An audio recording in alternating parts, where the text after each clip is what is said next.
الحمد لله نحمده ونستعينه ونستغفره ونؤمن به ونتوكل عليه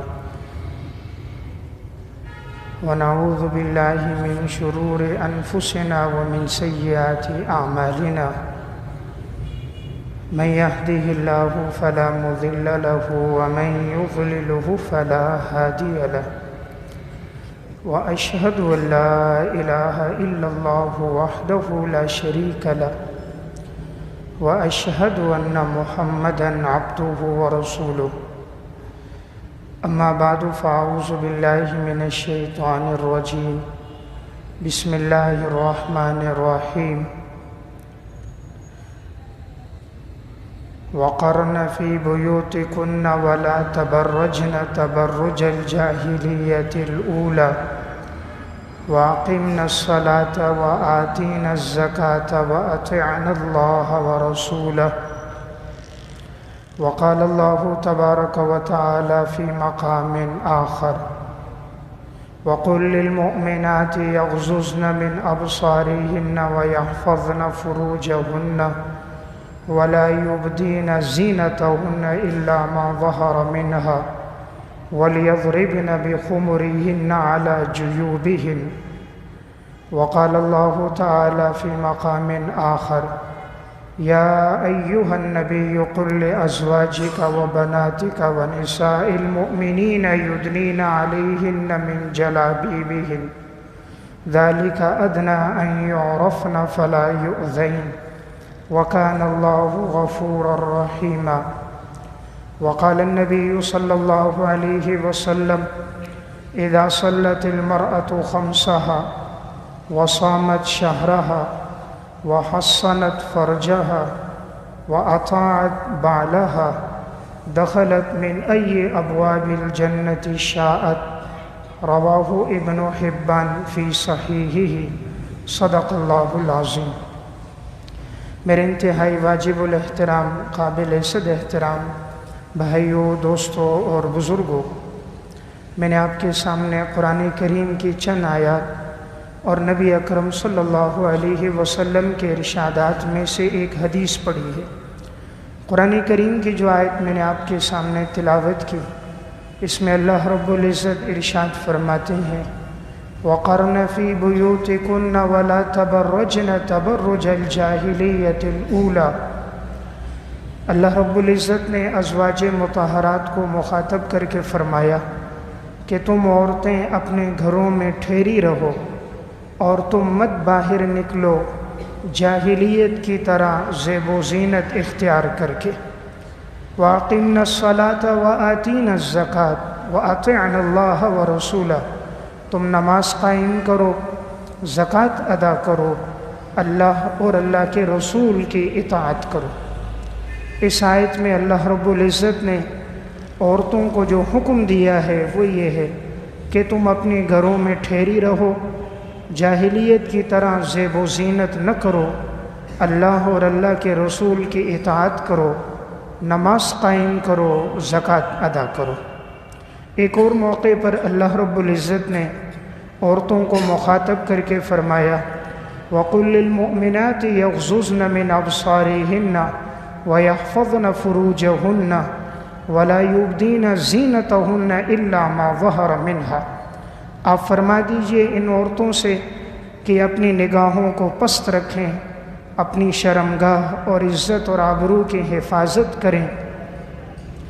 وَلْيَضْرِبْنَ بِخُمُرِهِنَّ عَلَى جُيُوبِهِنَّ، اور چاہیے کہ یہ اپنے دوپٹے کو اپنے سینے پہ ڈال دیں، یعنی پردے کا اہتمام کریں۔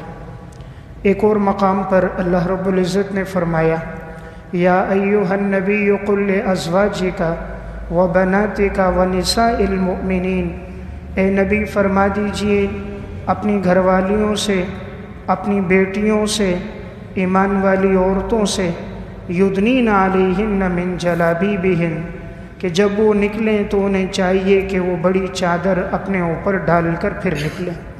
ذالک ادنی ان یعرفن فلا یؤذین، یہ اس لیے کہ وہ پہچانی نہیں جائیں گی تو انہیں تکلیف نہیں دی جائے گی، اور اگر اس حکم میں کوئی کمی کوتاہی ہو جائے تو وکان اللہ غفور الرحیم، اللہ تعالیٰ بخشنے والا رحم کرنے والا ہے۔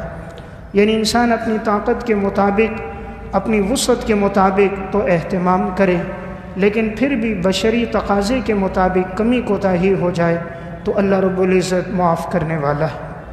حدیث میں جناب رسول اللہ صلی اللہ علیہ وسلم نے ارشاد فرمایا، اذا صلت المرأة خمسہا، جب کوئی عورت 5 وقت نماز پڑھے، وصامت شہرہا، 1 مہینہ روزے رکھے، وحصنت فرجہا، اپنی عزت اور آبرو کی حفاظت کرے، وَأَطَاعَتْ بَعْلَهَا، اور اپنے خاوند کی اطاعت کرے، دخلت من ای ابواب الجنت شاءت، وہ جنت کے دروازے سے چاہے جنت میں داخل ہو جائے۔ اس روایت کو امام ابن حبان رحمۃ اللہ علیہ نے صحیح ابن حبان میں ذکر کیا ہے۔ نبی اکرم صلی اللہ علیہ وسلم نے ارشاد فرمایا، الدنیا کلها متاع وخیر متاع الدنیا المرأة الصالحہ، دنیا سب ایک ساز و سامان ہے اور بہترین ساز و سامان نیک صالح بیوی ہے۔ یہ صحیح مسلم اور سنن نسائی کی روایت ہے۔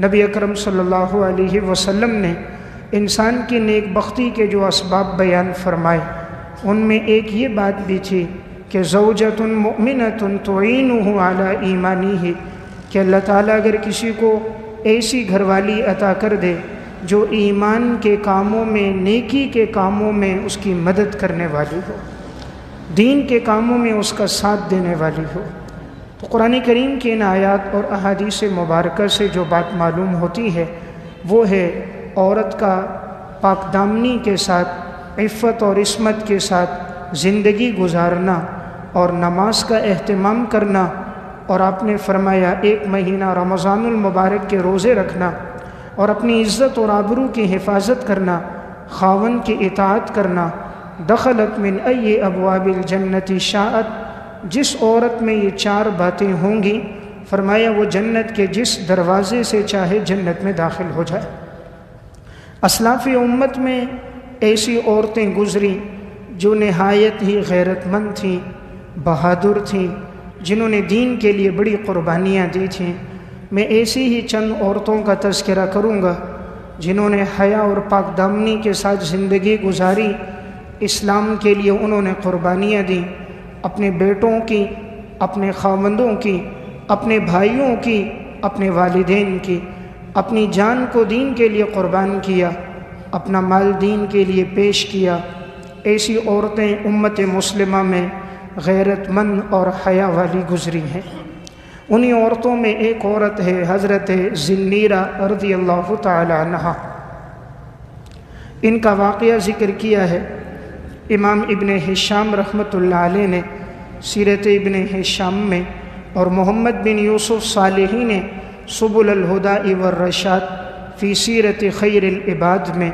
جب یہ ایمان لے کر آئیں تو ابو جہل بدبخت ان پہ بڑا ظلم کرتا تھا، بے تحاشا انہیں مارتا تھا۔ ایک دفعہ جو اس نے ان کے سر پہ مارا تو ان کی آنکھوں کی بینائی چلی گئی، تو اب وہ انہیں تانا دیتا کہ لات اور منات نے اور عزا نے تمہاری بینائی کو سلب کر دیا، تم نے محمد کے دین کو قبول کیا اس لیے پریشانیوں میں ہو، لات اور منات کو مانو تمہاری بینائی لوٹ آئے گی۔ یہ عورت رات اٹھی، اللہ کے سامنے دعا کرنے لگی، رونے لگی کہ یا اللہ اگر یہ مجھے کوئی اور تانا دیتے تو کوئی بات نہیں، لیکن اب تو یہ تانا دیتے ہیں کہ لات اور منات نے تیری بینائی کو سلب کر دیا، اے اللہ تو میری بینائی کو لوٹا دے۔ صبح یہ عورت اٹھی تو اللہ نے اس کی بینائی کو لوٹا دیا تھا۔ تو دیکھیں دین کی خاطر آزمائشیں آئیں، تکلیفیں آئیں، انہوں نے گوارا کی، اللہ سے کیسا مضبوط تعلق، ہاتھ اٹھایا اور اللہ نے بینائی کو لوٹا دیا۔ علامہ ابن جوزی رحمۃ اللہ علیہ متوفہ 597 ہجری کا واقعہ نے صفت الصفوہ میں حضرت ام شریک رضی اللہ تعالیٰ عنہ کا واقعہ لکھا۔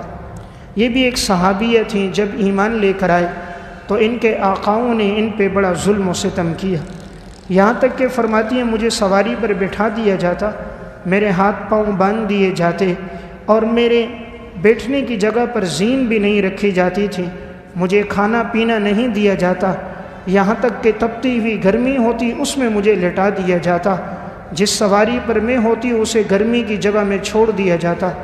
ایک دفعہ ایسا ہوا کہ حضرت ام شریک رضی اللہ تعالیٰ عنہ کو انہوں نے تپتی ہوئی گرمی میں لٹا دیا، ہاتھ پاؤں ان کے بندھے ہوئے ہیں، بھوک اور پیاس کی حالت میں تھیں۔ انہوں نے اللہ رب العزت سے دعا فرمائی کہ اللہ مجھے پیاس لگی ہے تو پانی کا انتظام فرما دے۔ اچانک غیبی طور پر پانی کا ایک ڈھول ان کے سینے پر کسی نے رکھا اور انہیں کندھے کے نیچے سے کسی نے اوپر اٹھایا، تو انہوں نے پانی کے ڈھول سے پانی پیتی رہیں سیر ہو گئیں، یہاں تک کہ وہ پانی ان کے کپڑوں اور جسم پہ بھی گرا، کپڑے بھی کچھ بھیگ گئے۔ پھر یہ دوبارہ نیچے لیٹ گئی۔ جب ان کے وہ آقا آئے تو وہ حیرت میں پڑ گئے، اس کے ہاتھ پاؤں بندھے ہیں، اسے پانی کس نے پلایا، اس کے کپڑوں پہ پانی کیسے لگ گیا؟ کہا کیا تجھے کسی نے کھولا ہے اور تو نے ہمارے مشکیزوں سے پانی پیا ہے؟ ام شریک نے کہا مجھے کسی نے نہیں کھولا، اللہ رب العزت جو ہر چیز پر قادر ہے، رب العالمین نے میرے لیے پانی کا انتظام کیا۔ انہوں نے کہا یہ تو نہیں ہو سکتا، ہاتھ بندھے ہوں، پاؤں بندھے ہوں، خود بخود پانی کیسے آ جائے؟ کافر کا ایمان اسباب پر ہوتا ہے، مسلمان کا ایمان اسباب کے پیدا کرنے والے پر ہوتا ہے۔ کافر کا خدا بھی کمزور، کافر بھی کمزور، ضعف الطالب والمطلوب، جس خدا کو اس نے ہاتھ سے بنایا ہوتا ہے، مٹی کا وہ بت، وہ بھی کمزور ہوتا ہے، اور یہ عبادت کرنے والا بھی کمزور ہوتا ہے۔ مسلمان کا ایمان بھی طاقتور ہوتا ہے، مسلمان کا رب بھی طاقتور ہے۔ کہا میرے رب نے مجھے پانی پلایا ہے۔ انہوں نے کہا ایسا نہیں ہو سکتا، ہم اپنے مشکیزوں میں دیکھتے ہیں۔ گئے اور اپنے مشکیزوں کو اوپر سے کھولا، سارے مشکیزیں پانی سے اسی طرح فل بھرے ہوئے تھے۔ تو انہوں نے کہا واقعی محمد کا رب سچا ہے، اس خاتون نے جس پر ایمان لایا وہ رب سچا رب ہے۔ وہ سب کے سب فوراً مسلمان ہو گئے۔ تو میں عرض کر رہا تھا امت مسلمہ میں ایسی خواتین گزری جنہوں نے دین اسلام کے لیے بڑی قربانیاں دی ہیں۔ انہی خواتین میں ایک خاتون ہے حضرت سمیہ رضی اللہ تعالیٰ عنہ۔ یہ وہ خاتون ہے جسے اسلام کی خاطر سب سے پہلے شہید کیا گیا۔ ان پر بڑا ظلم و ستم ہوا، حضرت سمیہ پر، ان کے خاوند پر اور ان کے بیٹے پر۔ ان کے خاوند تھے حضرت یاسر، ان کے بیٹے تھے حضرت عمار۔ ان تینوں پر بڑا ظلم و ستم ہوا۔ آپ صلی اللہ علیہ وسلم کا کبھی وہاں سے گزر ہوتا اور آپ ان کی اذیتوں اور تکلیفوں کو دیکھتے تھے، تو چونکہ اسلام کا ابتدائی دور تھا، مسلمان مکہ میں کم تھے، تعداد بھی کم تھی، مال و زر بھی نہیں تھا، کفار کی تعداد زیادہ تھی۔ آپ جب گزرتے تھے تو آپ فرماتے تھے کہ صبر کرو اے آل یاسر، اللہ نے تمہارے لیے ٹھکانہ جنت رکھا ہے۔ اے آل یاسر صبر کرو، اللہ نے تمہارے لیے ٹھکانہ جنت رکھا ہے۔ پھر یہی خاتون حضرت سمیہ رضی اللہ تعالیٰ عنہ، ابو جہل بدبخت نے ایک مرتبہ برچھی لی اور اس نے لے کر ان کی شرمگاہ میں زور سے ماری۔ اسی تکلیف کے اندر حضرت سمیہ رضی اللہ تعالیٰ عنہ کی شہادت ہو گئی۔ یہ اسلام کی سب سے پہلی عورت تھی جس نے دین کے لیے قربانی دی۔ تو سب سے پہلے ایمان لانے والی بھی عورت حضرت خدیجہ رضی اللہ تعالیٰ عنہ، اور سب سے پہلے دین کے لیے قربانی دینے والی بھی عورت حضرت سمیہ رضی اللہ تعالیٰ عنہ۔ تو جب عورتوں کی تربیت ہوتی ہے اور حیا اور پاک دامنی کی زندگی انہیں سکھائی جاتی ہے، پھر یہ باحیا عورتیں ملک اور ملت کی بھی پاسبان بنتی ہیں، دین کی ترجمان بنتی ہیں، اور پھر انہی کی کوکھ سے پیدا ہونے والی اولاد دین اسلام کے لیے پھر بڑی قربانیاں دیتی ہے۔ انہی خواتین میں ایک خاتون گزری ہے حضرت ام حکیم رضی اللہ تعالیٰ عنہ۔ یہ واقعہ علامہ ابن اسیر جزری رحمۃ اللہ علیہ نے اسد الغابہ میں اور اختصار کے ساتھ حافظ ابن حجر نے الاصابہ فی تمییز الصحابہ میں لکھا۔ آپ صلی اللہ علیہ وسلم جب فتح مکہ کے موقع پر تشریف لائے، آپ کے ساتھ صحابہ اکرام کا ایک بہت بڑا لشکر تھا۔ حضور جب مکہ میں داخل ہوئے، اللہ تعالیٰ نے مسلمانوں کو فتح دی، جوگ در جوگ لوگ ایمان میں داخل ہونے لگ گئے۔ تو یہ ام حکیم ابو جہل کی بہو ہیں، ابو جہل کے بیٹے حضرت عکرمہ رضی اللہ تعالیٰ عنہ، یہ ان کی بیوی تھی۔ تو جب آپ صلی اللہ علیہ وسلم مکہ میں آئے تو ابو جہل کا جو بیٹا عکرمہ تھا وہ مکہ سے بھاگ گیا ساحل کی طرف کہ کوئی کشتی اگر مجھے مل جائے تو میں یمن کی طرف چلا جاؤں گا۔ وہ یہ سوچ رہا تھا میرے والد ابو جہل نے مسلمانوں پہ بڑا ظلم کیا ہے، آج مسلمان مکہ میں داخل ہوئے ہیں، یہ تو ہم سے بدلہ لیں گے اور کہیں مجھے میرے والد کی وجہ سے قتل نہ کر دیا جائے۔ تو ابو جہل کا یہ بیٹا حضرت اکرمہ وہاں سے بھاگ کر ساحل سمندر پہ پہنچا اور ایک کشتی نظر آئی، اس میں یمن کے لیے روانہ ہو گیا۔ اس کی بیوی ام حکیم رضی اللہ تعالیٰ عنہ حضور کے پاس آئیں، ایمان لے کر آئیں، کہا یا رسول اللہ میرے شوہر اکرمہ یہاں سے چلے گئے، اس ڈر سے کہیں آپ ان کو قتل نہ کر دیں، آپ ان کو پناہ دے دیں۔ آپ نے فرمایا جاؤ، میں نے ان کو پناہ دے دی، انہیں واپس بلاؤ، میں انہیں کچھ نہیں کہوں گا، ان کے لیے پناہ ہے۔ یہ خاتون بڑی خوش ہو گئی کہ میرے شوہر کو حضور نے پناہ دی، حالانکہ وہ غیر مسلم ہے۔ تو یہ خاتون انہیں پتہ چلا کہ ان کا شوہر ساحل سمندر پہ گیا ہے، یہ وہاں پر پہنچی، تلاش کرنے لگیں تو انہیں اطلاع ملی کہ وہ تو کشتی میں بیٹھ کر یمن کے لیے روانہ ہو چکے۔ اب کشتی تھوڑی سی چلی تھی، اچانک سمندر کی موجوں میں طغیانی آ گئی، دائیں بائیں سے موجیں آنا شروع ہو گئی اور ان کا پانی کشتی میں گر رہا تھا اور کشتی موجوں کے درمیان میں ڈگمگا رہی تھی، قریب ایک الٹی ہو جائے اور سارے سمندر میں ڈوب جائیں۔ تو جتنے یہ مشرکین مکہ کشتی میں بیٹھے تھے تو اب یہ سب پکارنے لگے۔ تو ابو جہل کا یہ بیٹا حضرت اکرمہ یہ بھی کہتا ہے میں نے لات اور منات اور عزا کو پکارا، تو میں نے کہا وہ مدد کریں، تو مجھے کشتی کے بیابان نے کہا، انہوں نے کہا لات منات کو نہ پکارو، وہ کشتیوں میں مدد نہیں کرتے، ہمارے خدا یہاں کام نہیں آتے، یہاں محمد کا خدا کام آتا ہے۔ کشتیوں کو نکالنے والا، کشتیوں کو پار کرنے والا، کناروں تک پہنچانے والا محمد الرسول اللہ کا خدا ہے، اسے پکارو۔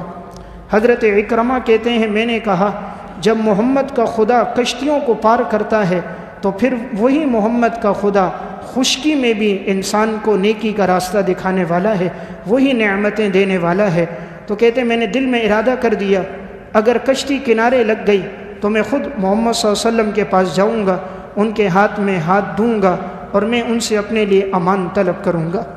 اب کشتی چلانے والے نے کہا کہ چونکہ موجیں زیادہ ہیں، ہوا مخالف میں چل رہی ہے، ہم دوبارہ کنارے کی طرف آتے ہیں اور جب موجیں کم ہو جائیں گی، ہوا کا رخ کم ہوگا، پھر ہم آگے کا سفر کریں گے۔ علامہ ابن اسیر جزری لکھتے ہیں یہ ساحل پر اتر گئے۔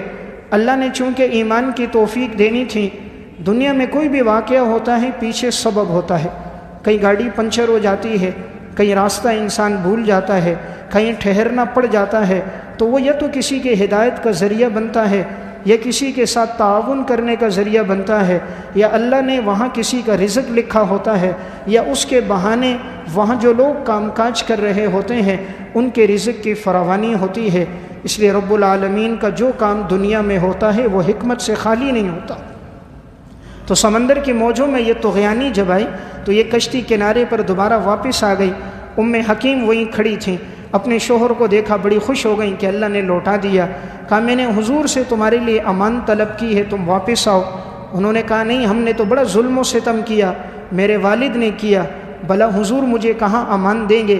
کہا نہیں نہیں، حضور نے امان دی ہے اور آپ صلی اللہ علیہ وسلم جو کہتے ہیں وہ سچے ہیں، آپ اپنے وعدے سے پیچھے نہیں آتے، آپ اپنے قول اور فعل سے پیچھے نہیں ہٹتے۔ تو اب انہوں نے اپنے شوہر کو لیا، واپس گئیں آپ صلی اللہ علیہ وسلم کے پاس۔ نبی اکرم صلی اللہ علیہ وسلم نے جب اکرمہ کو آتے دیکھا آپ خوش ہو گئے، خوشی میں کھڑے ہو گئے، آپ کی چادر مبارک بھی کندھے سے نیچے گر گئی اور آپ نے مرحبا کہتے ہوئے کہا کہ اس مہاجر کو مرحبا ہو، خوش آمدید ہو۔ آپ نے اس کا استقبال کیا، یعنی اسلام کے ازلی دشمن کا بیٹا ہے لیکن رحمت للعالمین ہے، ساری کائنات کے لیے اللہ نے حضور کو رحمت بنایا تھا۔ آپ نے کھڑے ہو کر استقبال بھی کیا، انہیں سینے سے بھی لگایا، بس حضور کے سینے کے ساتھ ان کا لگنا تھا۔ فرمایا یا رسول اللہ مجھے کلمہ پڑھائیے، میں مسلمان ہوتا ہوں۔ اکرمہ اسی موقع پر مسلمان ہو گئے۔ پھر یہی اکرمہ دین کا دفاع کرتے رہے، آخر جب ان کی شہادت ہو گئی، میں اگلا واقعہ سنانے والا ہوں۔ اسی ام حکیم رضی اللہ تعالیٰ عنہ جو اس اکرمہ کی بیوی تھیں، ان کا پھر نکاح ہوا حضرت خالد بن سعید بن عاص کے ساتھ۔ وہ بھی بڑے کمانڈر صحابی تھے، بڑے مجاہد تھے، دمشق کی طرف جا رہے تھے، راستے میں نکاح ہو گیا، صرف اپنی گھر والی کے پاس ایک دن ٹھہرے ہیں۔ اگلے دن مختصر ولیمہ ہوا، صحابہ اکرام جو موجود تھے انہوں نے وہ دعوت مختصر سی کھائی۔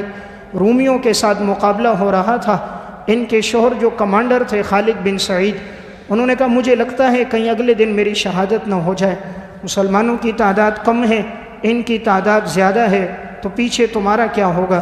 انہوں نے کہا پریشان نہ ہونا، اگر اللہ نے تمہیں شہادت کا مقام اور مرتبہ دے دیا تو انشاءاللہ تمہاری بیوی بھی دین کا دفاع کرے گی اور دین کے لیے ہر ممکنہ کوشش کرے گی۔ اپنے شوہر کو انہوں نے خود تیار کیا، سواری پر بٹھایا، سواری کی لگام پکڑ کر اپنے شوہر کے ہاتھ میں دی، آسمان کی طرف نگاہ ڈالی، اے اللہ میرے پہلے خاوند شہید ہو گئے اکرمہ، یہ میرے دوسرے خاوند ہیں، مولا کریم انہیں اپنے دین کے لیے قبول فرما۔ خالد بن سعید آگے بڑے لڑتے رہے لیکن آخر دشمنوں کا جمگٹا تھا، اس کے دوران اچانک کہیں سے تیر آ کر سینے میں لگا، زخمی ہو کر گر پڑے، دوسرا تیر لگا، حضرت خالد بن سعید کی شہادت ہو گئی۔ ان کی گھر والی ام حکیم رضی اللہ تعالیٰ عنہا ہے، جب اپنے شوہر کو اس حال میں دیکھا، شوہر کے چہرے کے اوپر انہوں نے اپنے دوپٹے سے اسے صاف کیا، پیشانی کو بوسہ دیا، کہا اب میں رومیوں کو نہیں چھوڑوں گی۔ ہاتھ میں تلوار لی اور یہ خاتون آگے بڑھی، 7 رومیوں کو اکیلے اس نے قتل کیا، 7 رومیوں کو ام حکیم نے اکیلے قتل کیا۔ جہاں سے جاتی تھی شیرنی کی طرح آگے بڑھتی جاتی، باس کی طرح لپکتی اور حملہ کر دیتی۔ مسلمان ایمان کے جذبے پہ لڑتا ہے، کافر پیسے کے لیے لڑتا ہے، پیسے کو شکست ہو جاتی ہے، ایمان کو شکست نہیں دی جا سکتی۔ مسلمان جذبے سے لڑتا ہے، جذبوں کو شکست نہیں ہوتی، اس لیے ایمان کا جذبہ ایسا ہے۔ تاریخ نے دیکھا کہ 1000 کا لشکر ہوتا تھا، 30 ہزار کے لشکروں سے مقابلہ کرتا تھا۔ تاریخ نے یہ بھی لکھا 30 آدمی 30,000 کو لے کر نکلتے تھے اور اللہ مسلمانوں کو فتح دے دیتا تھا۔ تو میں عرض کر رہا تھا یہ اسلام کی وہ بہادر خاتون ام حکیم کہ جنہوں نے 7 رومیوں کو اپنے ہاتھوں سے قتل کیا تھا۔ تو اسلام کی تاریخ منور ہی انہی بہادر خواتین کے ساتھ ہے جنہوں نے دین کے لیے بڑی قربانیاں دیں۔ تو میں عرض کر رہا تھا ہر دور میں اللہ تعالیٰ نے ایسی نامور خواتین کو پیدا کیا۔ انہی خواتین کے اندر ایک خاتون گزری ہیں، آپ صلی اللہ علیہ وسلم کی پھوپھی حضرت صفیہ رضی اللہ تعالیٰ عنہ۔ حافظ ابن کثیر نے السیرۃ النبویہ میں اور علامہ محمد بن یوسف نے سبل الہدی والرشاد میں واقعہ لکھا۔ غزوہ خندق کا موقع تھا، آپ صلی اللہ علیہ وسلم صحابہ کو لے کر دشمن سے مقابلہ ہو رہا تھا۔ اسی دوران حضور نے جہاں عورتوں کو رکھا تھا انہی عورتوں میں آپ صلی اللہ علیہ وسلم کی پھوپھی حضرت صفیہ بھی تھی۔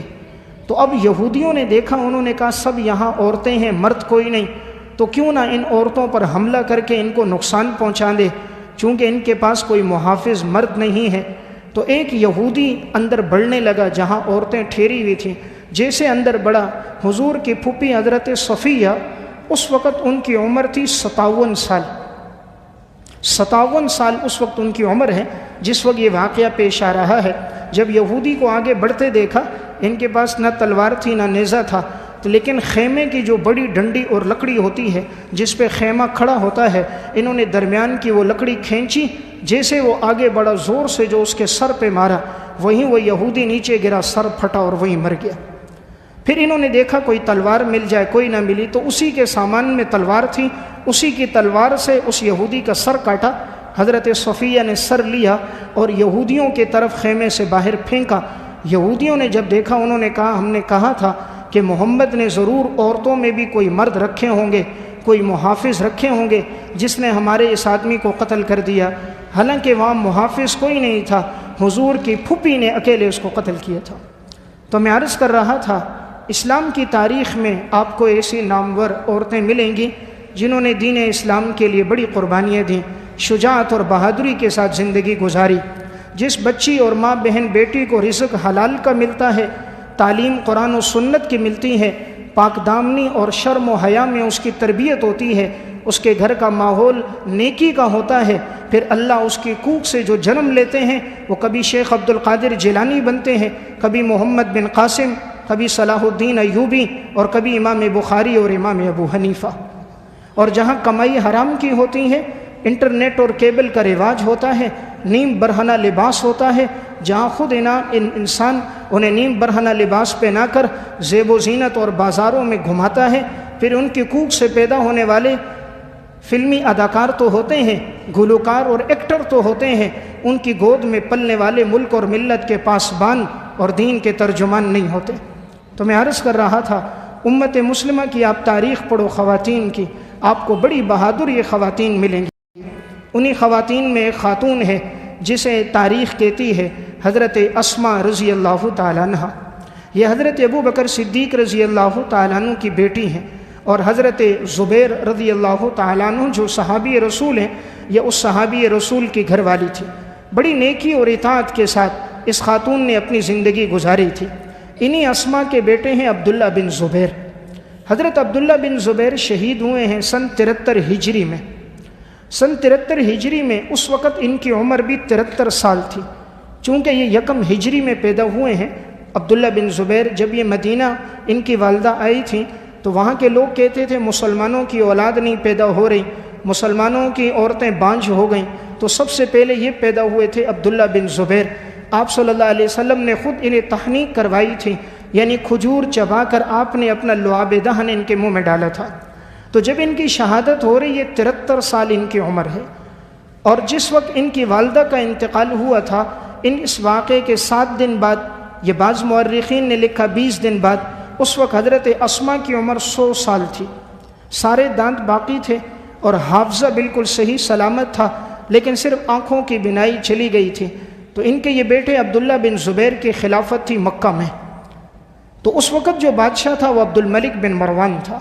عبد الملک نے حجاج بن یوسف کو بھیجا اور ان سے کہا ان سے میرے لیے بیعت لے لو، اور اگر یہ میرے لیے بیعت نہ کریں تو تم ان سے لڑو۔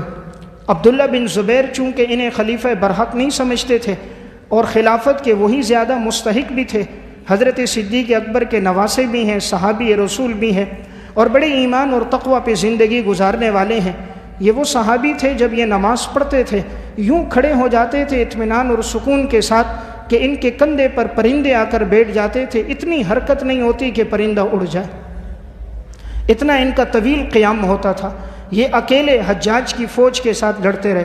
حجاج بن یوسف بڑا ظالم انسان گزرا ہے، اس نے 1,20,000 افراد کو ناحق قتل کیا تھا، اور جب یہ مرا تھا تب بھی اس کی جیل میں 20,000 افراد کو اس نے ناحق جیل میں ڈالا ہوا تھا۔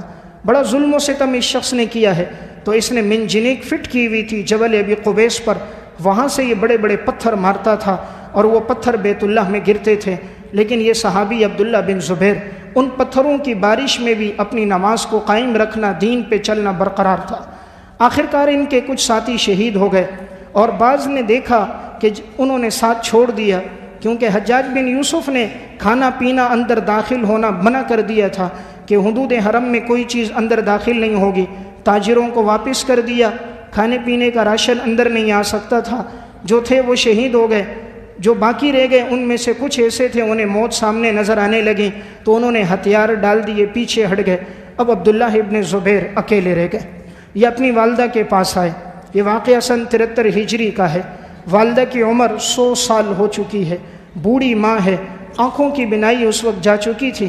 ان کا بیٹا اپنی ماں کے پاس آیا، اپنی والدہ سے ملنے لگا، کہا امی جان آپ کی رائے کیا ہے؟ جو ساتھی تھے کچھ شہید ہو گئے، کچھ نے ساتھ چھوڑ دیا، حجاج بن یوسف کی پوری فوج ہے اور میں اکیلا اب رہ گیا، چند ایک ساتھی ہیں، بتائیے میں کیا کروں؟ کہا بیٹا لڑتے رہو، تم حق کے ساتھ ہو، اگر تم حق پر ہو تو ہتھیار نہیں ڈالنا، زیادہ سے زیادہ تم مارے جاؤ گے تو شہادت ہوگی، اور شہادت بہت بڑا اعزاز ہے، اور شہید اللہ کے ہاں زندہ ہے۔ قرآن کریم کی آیت پڑھی، لا تقولوا لمن يقتل في سبيل الله اموات بل احیاء ولکن لا تشعرون، جو اللہ کے راستے میں مارا گیا وہ مردہ نہیں، وہ زندہ ہے، لیکن تمہیں ان کی حیات کا شعور نہیں۔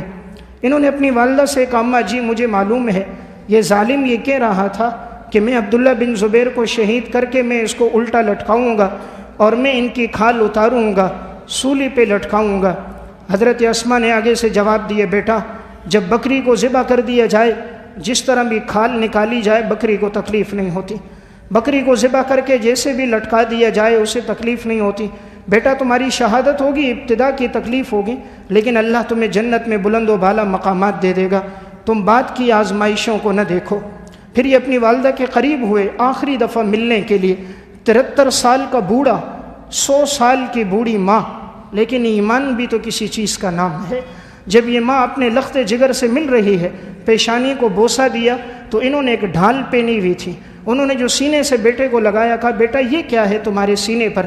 کہا اماں جی ڈھال پہنی ہے تاکہ کوئی اگر وار کرے تو دفاع ہو جائے۔ کہا بیٹا ڈھال اتار دو، تمہارا حامی اور مدد کرنے والا اللہ رب العزت ہے۔ اسباب پہ نظر نہ رکھو، اسباب کے پیدا کرنے والے پر نگاہ ہو۔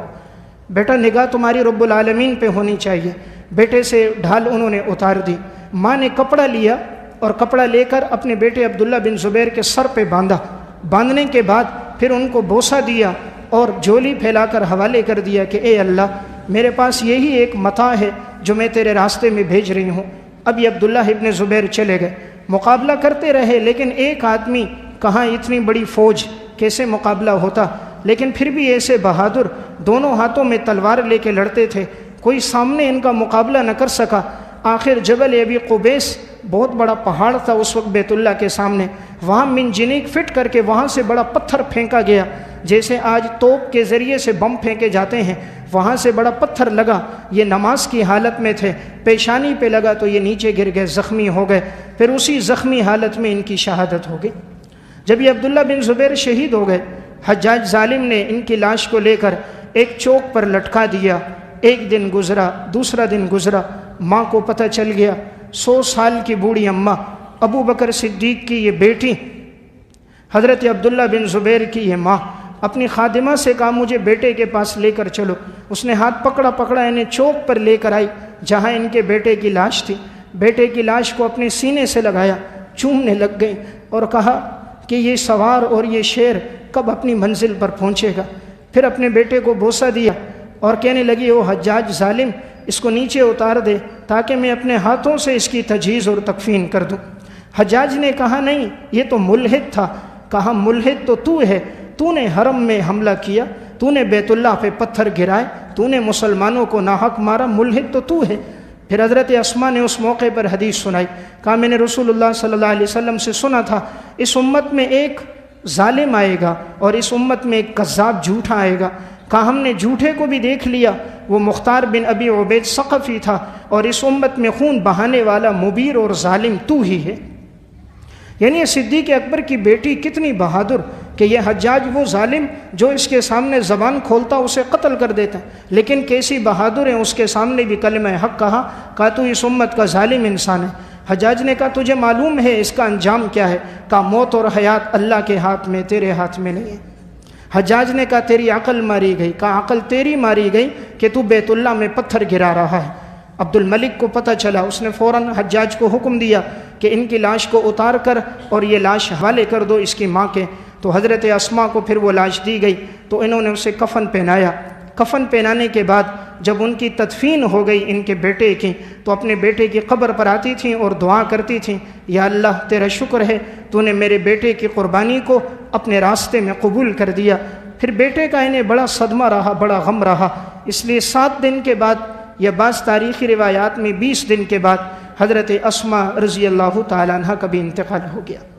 تو میں عرض کر رہا تھا امت مسلمہ میں ایسی مائیں گزری ہیں کہ جنہوں نے ایسے لخت جگر جنے تھے کہ جنہوں نے بڑی بہادری اور شجاعت کے ساتھ قربانیاں دی تھیں، یہ ان ماؤں کی تربیت کا اثر تھا۔ انہی امت مسلمہ کی ماؤں میں ایک صحابیہ ہے جسے تاریخ کہتی ہے حضرت خنسہ رضی اللہ تعالیٰ عنہ۔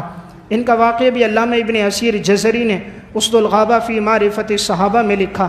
حضرت عمر رضی اللہ تعالیٰ عنہ کا دور ہے، جنگ قادسیہ کا موقع تھا۔ حضرت عمر نے فرمایا جس گھر میں نوجوان ہو انہیں جہاد کے لیے تیار کرو، دشمنوں کی تعداد زیادہ ہے، مسلمانوں کی تعداد کم ہے۔ حضرت خنسہ رضی اللہ تعالیٰ عنہ کے 4 نوجوان بیٹے تھے۔ انہوں نے اپنے 4 نوجوانوں بیٹوں کو جمع کیا اور ان کے سامنے اپنا خطبہ دیا، تقریر کی، اور تقریر میں اپنے بیٹوں کو مخاطب کر کے کہا کہ بیٹو تم لوگ حلال سے پیدا ہوئے ہو، حرام سے پیدا نہیں ہوئے، یعنی تم نکاح سے پیدا ہوئے ہو، زنا سے پیدا نہیں ہوئے۔ میں نے کبھی تمہارے والد کو، کبھی تمہارے ماموں کو رسوا نہیں کیا، میں نے حیا اور پاک دامنی کی زندگی گزاری۔ 4 بیٹوں کو مخاطب کر کے کہا کل دشمن کے مقابلے میں جاؤ گے، تیر تم نے سینے پہ کھانے ہیں تاکہ تمہارا خون تمہاری پاؤں کی انگلیوں پہ گرے، تم نے تیر اپنی کمر پہ نہیں کھانے کہ تمہارا خون تمہاری پاؤں کی ایڑیوں پہ لگے، میں بعد میں دیکھوں گی کس کو کہاں زخم لگا ہے۔ 4 بیٹوں کو خطبہ دیا، ملاقات کی، سب کے ساتھ سینہ لگایا، پیشانی کو بوسہ دیا، 4 بیٹوں کو جہاد پہ روانہ کر دیا۔ اللہ کا کرنا کہ حضرت خنسہ رضی اللہ تعالیٰ عنہ کے چاروں بیٹے شہید ہو گئے، چاروں بیٹے ایک جنگ میں شہید ہو گئے۔ جب اس خاتون کو خبر دی جا رہی تھی کہ آپ کے تو چاروں بیٹے شہید ہو گئے، خبر پہنچانے والا قاصد آیا، انہیں خبر دی اور صبر کی تلقین کی۔ انہوں نے فرمایا الحمدللہ، فوراً وضو کیا، 2 رکعت نماز پڑھی، سجدے میں گر گئیں، اللہ کا شکر ادا کیا، یا اللہ تیرا شکر ہے تو نے مجھے 4 شہید بیٹوں کی ماں بنایا ہے۔ کل میں قیامت کے دن فخر کروں گی کہ میرے 4 بیٹے تھے، میں نے اسلام کی آبیاری کے لیے قربان کر دیے، شاید انہی بیٹوں کے اور انہی شہید بیٹوں کے رحمت کے سائے میں اللہ مجھے بھی جگہ دے دے گا۔ تو میں عرض کر رہا تھا، امت مسلمہ میں بڑی بہادر خواتین گزری کہ جن کی تربیت اس طرح ہوئی تھی، ان کے دل و دماغ میں ایمان، اطاعت رسول، اتباع رسول ان میں رچ بس گیا تھا۔ غم ہو یا خوشی ہو، وہ سب سے پہلے یہ دیکھتی تھی اللہ رسول کا حکم کیا ہے۔ امام بخاری رحمۃ اللہ علیہ نے صحیح بخاری میں 3 واقعات ذکر کیے۔ حضرت ام حبیبہ رضی اللہ تعالی عنہ، ان کے والد ابو سفیان کا انتقال ہو گیا۔ تیسرے دن لوگ تعزیت کے لیے آتے رہے، پہلے دن، دوسرے دن، تیسرے دن، جب چوتھا دن آیا تو ام حبیبہ نے خوشبو منگائی، کچھ کپڑوں پہ خوشبو لگائی، اپنا لباس تبدیل کر دیا۔ کسی نے کہا تم نے ایسا کیوں کیا؟ کہا مجھے لباس کی ضرورت نہیں تھی، خوشبو لگانے کی ضرورت بھی نہیں تھی، لیکن میں نے آپ صلی اللہ علیہ وسلم سے سنا تھا کہ سوگ صرف 3 دن تک ہوتا ہے، اس سے زیادہ عورت کے لیے سوگ نہیں ہوتا، سوائے اس کے کہ اس کے شوہر کا انتقال ہو جائے تو اس کا سوگ 4 مہینے 10 دن ہے، تو 3 دن پورے ہو گئے۔ اب بھی اگر میں اسی حالت میں رہوں، کہیں حدیث کی نافرمانی نہ ہو جائے، اس لیے میں نے خوشبو لگائی اور لباس تبدیل کر دیا۔ غم کی حالت تھی، پھر بھی اطاعت رسول۔ یہی امام بخاری رحمۃ اللہ علیہ نے صحیح بخاری ہی میں ایک اور واقعہ لکھا، حضرت زینب بنت جہش کے بھائی کا انتقال ہوا، 3 دن کے بعد انہوں نے بھی خوشبو منگائی، لباس تبدیل کیا، کہا میں نے صرف آپ صلی اللہ علیہ وسلم کی اس حدیث پر عمل کرنے کے لیے کہ سوگ 3 دن سے زیادہ نہیں ہونا چاہیے۔ اسی میں امام بخاری نے ایک اور لکھا، حضرت ام عطیہ رضی اللہ تعالی عنہ، ان کے بیٹے کا انتقال ہو گیا، بیٹے سے کتنی محبت ہوتی ہیں، 3 دن کے بعد انہوں نے بھی اپنا لباس بدلا، خوشبو لگائی، کہا مجھے کوئی حاجت نہیں، لیکن آپ صلی اللہ علیہ وسلم نے فرمایا تو حضور کی اس حدیث پر میں نے عمل کرنے کے لیے کیا۔ تو میں عرض کر رہا تھا، امت مسلمہ میں ایسی عورتیں گزریں جن کی زندگی میں اطاعت، فرما برداری، حیا اور پاک دامنی کے ساتھ انہوں نے اپنی زندگیاں گزاری، اپنے شوہر کی بھی نہایت فرما بردار، شوہر کے حق میں بھی نہایت مخلص۔ علامہ ابن جوزی رحمۃ اللہ علیہ نے ایک واقعہ لکھا اخبار النساء میں، حضرت عثمان بن عفان رضی اللہ تعالیٰ عنہ کی اہلیہ ہے حضرت نائلہ، ان کے سامنے حضرت عثمان کی شہادت ہوئی تھی۔ شہادت کے چند دن گزرنے کے بعد اپنے شوہر کی قبر پر گئیں اور مخاطب کر کے کرنے لگی، میرے اوپر بہت غم آیا، تم دنیا سے چلے گئے، میں تمہیں نہیں بھول سکتی، باقی ہر چیز بھول جاؤں گی۔ شوہر کی محبت اور اطاعت تھی، انہوں نے ایک پتھر لے لیا اور ان کے جو اگلے 2 دانت تھے اسے توڑ دیے۔ تو کسی نے پوچھا ایسا کیوں کر دیا؟ کہا میں نے صرف اس لیے کیا کہ مجھے بہت سے لوگ رشتے کا پیغام دے رہے ہیں، اس دور میں حضرت امیر معاویہ رضی اللہ تعالیٰ عنہ نے بھی انہیں پیغام دیا، مقصد صرف یہ تھا ان کے شوہر کی شہادت ہو گئی تاکہ اب ان کے لیے مستقبل کی زندگی میں انہیں یہ دکھ نہ ہو کہ ان کا شوہر نہیں ہے۔ تو انہوں نے کہا نہیں، اپنے یہ دانت توڑ کر وہ دانت ان کی طرف بھیج دیے، کہا میں اپنے شوہر کے ساتھ محبت میں مخلص ہوں، وہ دانت بھجوا دیے۔ اس کے باوجود جب یہ مسکراتی تھی سب سے زیادہ خوبصورت نظر آتی تھی۔ شوہر کے ساتھ ایسی اطاعت اور فرما برداری، ساری زندگی جو نوافل پڑھتی ایصال ثواب کرتی، تلاوت کرتی ایصال ثواب کرتی، یعنی امت مسلمہ کی عورتیں آپ کو نظر آئیں گی بڑی حیا کے ساتھ، پاک دامنی کے ساتھ ان کی زندگیاں گزری ہوں گی۔ جب تربیت والدین کی ہوتی ہے اچھی، پھر اللہ تعالیٰ ان کے کوکھ سے جنم لینے والی ان اولادوں سے بڑے کام لیتا ہے۔ پھر جو بچے ان کی گود میں پلتے اور بڑے ہوتے ہیں، اللہ تعالیٰ انہیں ان کی آنکھوں کی ٹھنڈک بنا دیتا ہے۔ میں ایک واقعہ سنا کے بات ختم کرتا ہوں۔ امت مسلمہ میں کیسی عورتیں گزریں جنہیں ایمان اور دین کے ساتھ کیسی محبت تھی۔ علامہ ابن جوزی رحمۃ اللہ علیہ کی ایک کتاب ہے صفۃ الصفوہ، اس میں انہوں نے ایک واقعہ لکھا۔ ایک بڑے مجاہد گزرے ہیں امام ابن قدامہ شامی رحمۃ اللہ علیہ، تو اس وقت بھی جنگ ہو رہی تھی رومیوں کے ساتھ۔ امام ابن قدامہ بڑے مجاہد کمانڈر تھے، گھوڑے پر آئے مسلمانوں کے محلے میں، مرد بھی جمع تھے، عورتیں بھی پردے میں جمع تھیں۔ انہوں نے ان کے درمیان جہاد کے موضوع پر بیان کیا اور انہیں تیار کیا کہ دشمن نے حملہ کر دیا ہے اور مسلمانوں کی بہت سی مسجدوں پر بھی وہ قابض ہو رہے ہیں، قتل عام شروع کیا ہے، تم لوگ نکلو، جس کے پاس مال ہے وہ تعاون کرے تاکہ ہتھیار خریدے جائیں، جن گھروں میں نوجوان ہیں وہ بھی مقابلے کے لیے نکلیں۔ ابو قدامہ شامی رحمۃ اللہ علیہ کی جب یہ تقریر ختم ہوئی، بہت سے لوگ جہاد کے لیے تیار ہو گئے۔ یہ کہتے میں جانے لگا، اچانک ایک جگہ سے گزر رہا تھا، کسی عورت نے پیچھے سے آواز دی، ابو قدامہ میری بات سنو۔ کہتے میں نے توجہ نہ کی، پھر آواز دی، ابو قدامہ اللہ کے لیے میری بات سنو۔ تو کہتے میں پیچھے مڑا، ایک خاتون باپردہ تھیں، انہوں نے مجھے ایک چمڑے کا تھیلا دیا اور ایک مجھے رقع خط دیا۔ ابو قدامہ کہتے ہیں تو میں نے جب اس خط کو کھولا، اس خط میں لکھا ہوا تھا، آپ نے کہا کہ اللہ کے لیے کچھ دو۔ کہا میرے گھر میں تو کچھ بھی نہیں ہے کہ میں دے سکوں، میرا شوہر پہلے تھا وہ شہید ہو گیا، ایک بیٹا ہے جو میں نے پہلے روانہ کیا ہوا ہے اور وہ سرحد پہ لڑ رہا ہے، گھر میں کچھ نہیں ہے، البتہ یہ جو چمڑے کا تھیلا میں نے تمہیں دیا ہے اس میں نے اپنی چوٹی کے سر کے بال کاٹے ہیں، اور بال کاٹ کر دیے ہیں اس لیے کہ عورت کو سب سے زیادہ محبت بالوں سے ہوتی ہے، اللہ نے مجھے بھی ایسے بال دیے کہ پورے علاقے میں کسی عورت کے ایسے بال نہیں، ایسے خوبصورت بال ہیں، میں نے اس لیے کاٹ کے دیے کہ تم اسے اپنے گھوڑے کی لگام میں شامل کر دینا تاکہ جہاد میں میرا بھی حصہ ہو جائے۔ شوہر پہلے شہید ہو گیا، بیٹا سرحد پہ روانہ پہلے کر دیا، گھر میں کچھ نہیں ہے، کہا میرے پاس صرف میرے بال ہیں، عورت کو بال سے بڑی محبت ہوتی ہے، یہ بال اس لیے کاٹ کے دیے تاکہ گھوڑے کی لگام میں اسے شامل کر دینا اور میرا بھی جہاد میں حصہ ہو جائے۔ ابو قدامہ شامی کہتے ہیں جب میں نے سنا میں رونے لگ گیا کہ جب تک امت مسلمہ میں ایسی عورتیں موجود ہیں کوئی مسلمانوں کو شکست نہیں دے سکتا، جب تک ایسی غیرت والی، حیا والی، جذبے والی عورتیں۔ ابو قدامہ کہتے ہیں میں نے وہ بال اپنے گھوڑے کی لگام میں شامل کر دیے، میں مارکے میں آگے لڑنے لگا، مجھے ایک نوجوان نظر آیا، مجھے پتہ نہیں تھا یہ نوجوان کون ہے، لیکن وہ بڑی بہادری کے ساتھ آگے بڑھتا اور لڑتا جاتا، رومیوں پہ حملہ کرتا۔ اچانک اس کے تیر ختم ہو گئے تو میں نے اسے آواز دی کہ پیچھے ہٹ جاؤ۔